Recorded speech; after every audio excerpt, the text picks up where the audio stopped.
Assalamualaikum warahmatullahi wabarakatuh. Saya Umar Witriani dengan NIM A1C4190888. Saya dari reguler C ruang 006. Di sini saya akan melakukan praktikum perkembangan hewan secara mandiri, di mana judul praktikum hari ini yaitu sistem reproduksi hewan jantan dan betina. Di mana tujuan praktikum hari ini yaitu untuk memahami susunan dari sistem reproduksi baik secara internal maupun eksternal serta memahami fungsinya. Sebelum memasuki praktikum, terlebih dahulu saya akan menjelaskan apa itu reproduksi.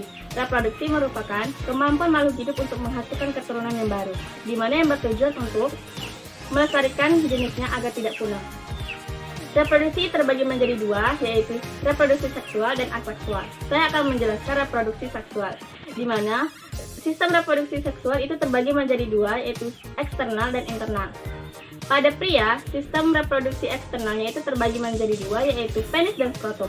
Penis, ada penis yang merupakan alat organ kopulasi yang menghubungkan alat kelamin jantan dan betina untuk memindahkan semen ke dalam alat reproduksi betina.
Nah, pada wanita, organ reproduksi eksternalnya itu terdiri dari vagina, yang merupakan organ yang menghubungkan organ uterus dengan bagian luar, serta berfungsi sebagai organ kopulasi. Yang kedua ada vulva. Vulva ini merupakan sepasang bibir yang terdapat di bagian luar dan terbagi menjadi dua, yaitu labium mayor dan labium minor. Labium mayor ini merupakan sepasang bibir besar yang terdapat di bagian luar dan membatasi vulva.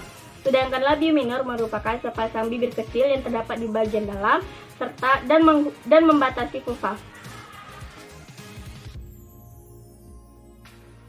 Sedangkan sistem reproduksi internal pada wanita itu ada yang pertama ada ovarium yang berfungsi sebagai penghasil sel ovum dan hormon wanita. Hormon wanita ini terada dua, yaitu estrogen dan progesteron. Yang kedua ada infundibulum yang berfungsi sebagai penampung sel ovum yang telah ditangkap oleh fimbriae. Yang ketiga ada tuba fallopi yang merupakan tempat fertilisasi. Yang keempat ada oviduct berfungsi sebagai jalannya zigot menuju uterus dengan bantuan silia pada dindingnya. Yang kelima ada uterus yang merupakan tempat perkembangannya embrio. Yang kelima ada cervix yang berfungsi sebagai jalan keluarnya janin menuju saluran vagina.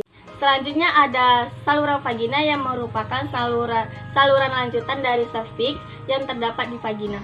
Baiklah, di sini saya menggunakan ikan nila jantan sebagai hewan percobaan yang saya lakukan, dan alat dan bahan yang saya gunakan yaitu ada gunting, pisau tajam, alkohol 70%, kapas, dan styrofoam.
Baiklah, dari hasil pembedahan yang telah dilakukan, saya dapat menemukan bahwa ini merupakan vas deferens yang mana berfungsi untuk mengangkut sperma ke vesicula seminalis.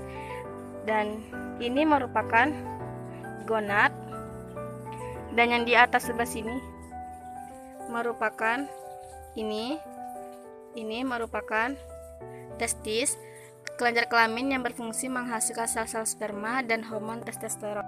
Dan yang ini merupakan gonad atau kelenjar seks atau kelenjar reproduksi, adalah kelenjar endokrin yang menghasilkan gamet atau sel germinal dari suatu organisme.